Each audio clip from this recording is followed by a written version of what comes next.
ఓం నమ శివాయ. ఓం నమో నారాయణాయ. శ్రీమాత్రే నమ. మాస్టర్ జ్యోతిష్యానికి స్వాగతం. ఈరోజు చెప్పబోయే అంశం శుక్రగ్రహం. నవగ్రహాల్లో ఆరో గ్రహము శుక్రగ్రహం. వ్యక్తిగత జాతకంలోని కారకత్వాలతో పాటు శుక్రగ్రహం ప్రేమకు, కలలకు, వివాహానికి, దాంపత్య అన్యోన్యతకు, నేత్రాలు, కిడ్నీ లాంటి అంగాలకు, క్రీడా ప్రదేశాలు, మత్స్యయానము, సముద్ర రంగము వంటి అంశాలకు అధిపతిగా ఉంటాడు. అలాగే ఆజ్ఞా చక్రానికి కూడా ఇతరే అధిపతిగా ఉంటాడు.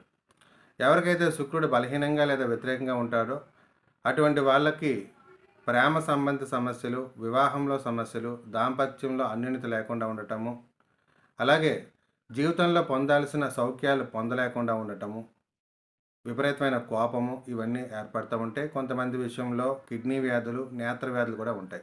కాబట్టి ఫోటోగ్రాఫ్ ద్వారా శుక్రుడి స్థితి తెలుసుకొని దానికి పరిహారాలు పాటించడం ద్వారా